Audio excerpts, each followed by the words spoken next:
Hi everyone, so today we'll be doing a series of chemistry problems. So the first one is an acid-base equilibrium problem. So it's acid, base. So the first thing we have to do is write down what's given to us. So the first given is 25 milliliters of NaOH. The next given is 0.5 molarity NaOH. And then that last given is 35 milliliters of monoprotic acid.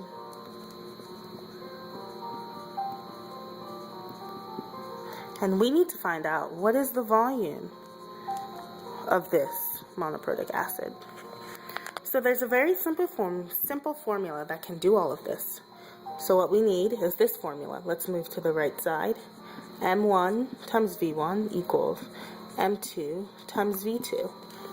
So what we'll do is just plug in our knowns. So obviously this will be our M1. Up here will be our V1 because this is molarity and this is volume.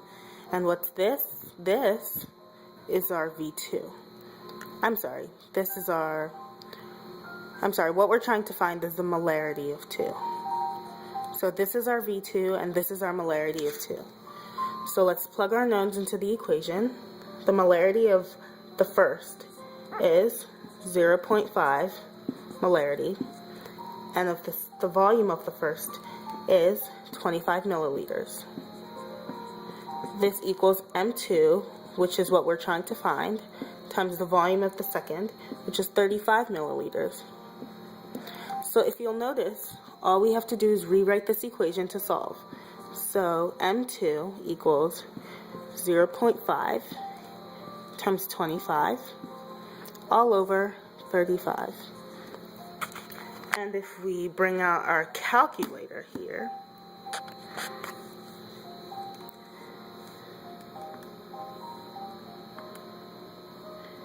if you can see, I've already solved it. So this number, 0.5 times 25, is equal to 12.5, and that divided by 35 is equal to 0.35714.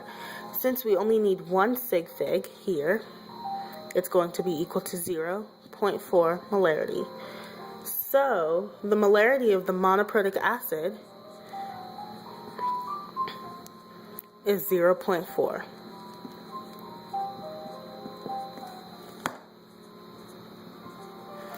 And that's the first problem done. So let's erase this. We have a couple more to go.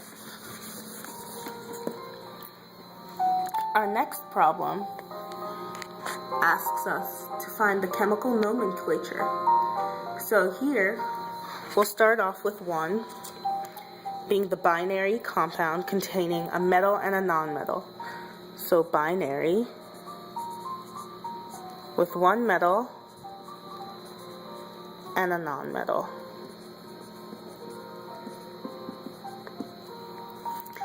So what we have here, for compounds containing both a metal and a nonmetal, the metal is always going to be named first, or the cation will always be named first. So the nonmetal is named from the root element name with the suffix of "ide." So let's say we had something with calcium and oxygen, right? So that's a compound. How would we name it?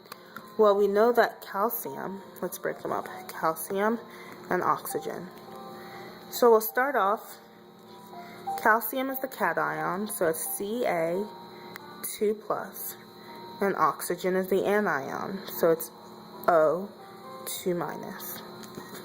So this will turn into calcium because we're just going to name it by its name.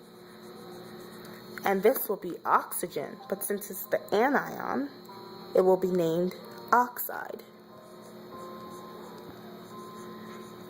So this is equal to calcium oxide. And that's how we name that one. Now we'll go to the second kind. This is a binary compound, again, containing two nonmetals. And when you have two nonmetals, they're covalently bonded, which means they share electrons. So, in a binary compound with two nonmetals, you always have, the first element is always named first with its full name, and the second element is named as if it is an anion. So remember, for this one, prefixes are included. So say we're given IF5. So what's this element? This is iodine. And what's this element? This is fluorine. Just as if it was an anion, we need to add the prefix of IDE.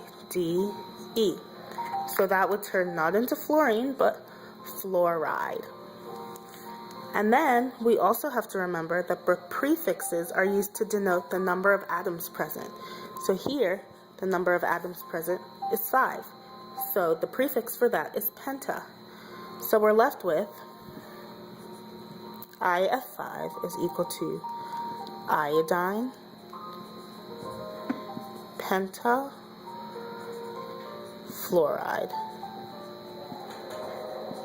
And the next one, we have a polyatomic compound with an ionic group. So this one is just a little bit more complicated, but naming these compounds follows the same rules as the binary ionic compounds. The most important part is recognizing that there will be a polyatomic ion present. So let's take this compound, Na2SO3.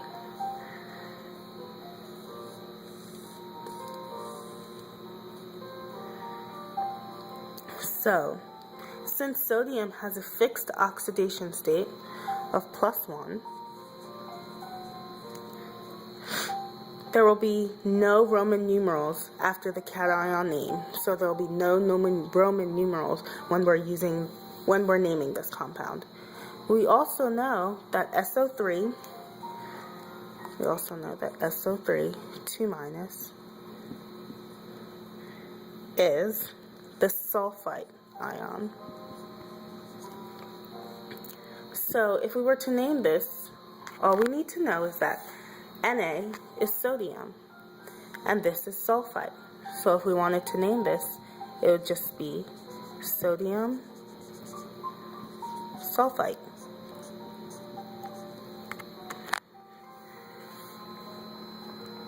So that's pretty simple. Let's move on to the next one.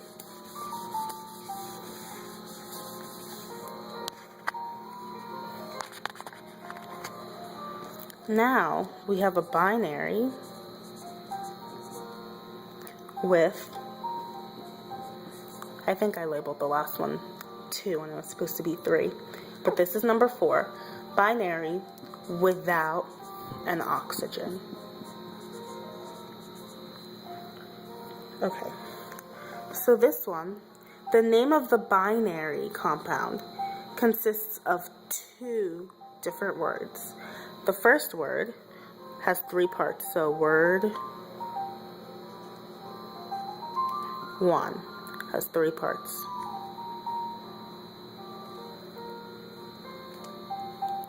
So the first part means hydro. We need to have a hydro prefix.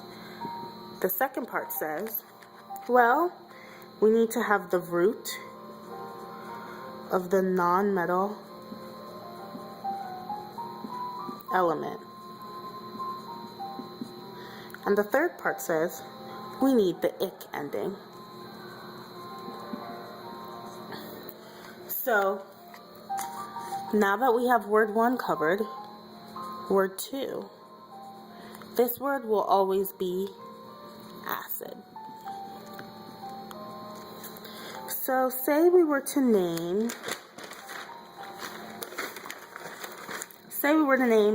HCl.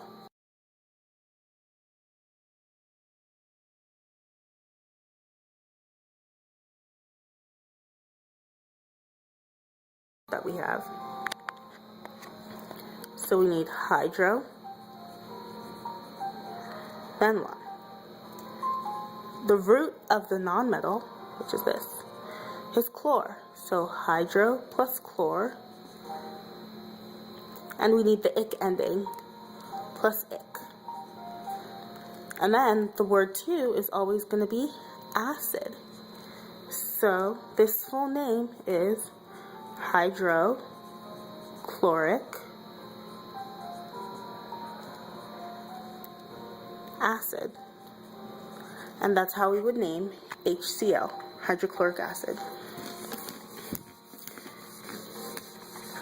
So let's do our 5th example, an oxy acid. So the oxy acids, basically, these are a little bit more difficult because these acids have hydrogen, a nonmetal, and varying oxygen atoms. So let's just keep a note here. We know that the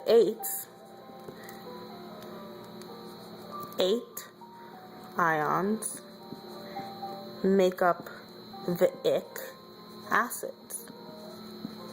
Just like we did in the last one, how we had to have the acid and the ic. We know that 8 ions make up ic acids. So with this example, HNO3, we know that NO3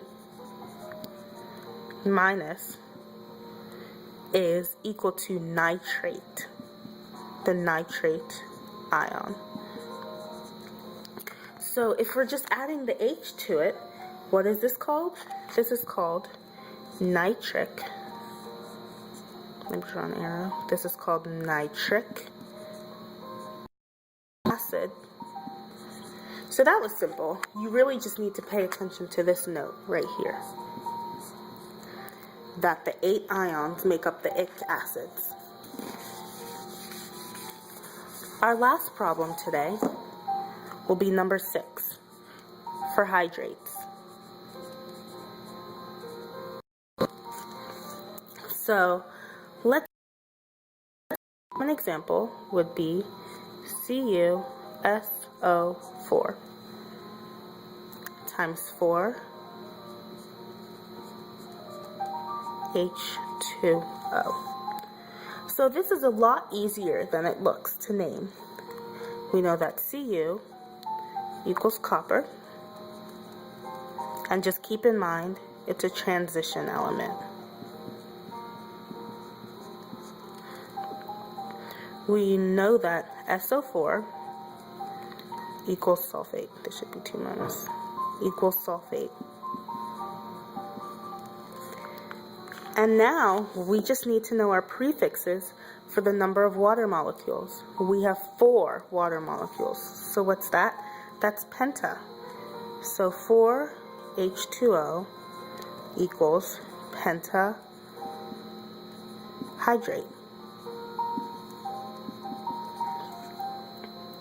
So now we have our name.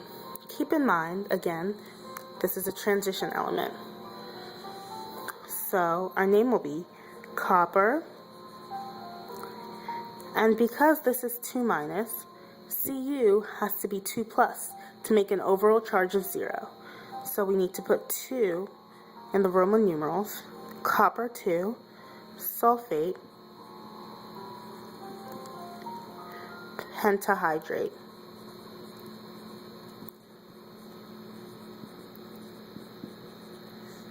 And that's our name. So let's erase that. I hope you enjoyed my video. Thanks for watching.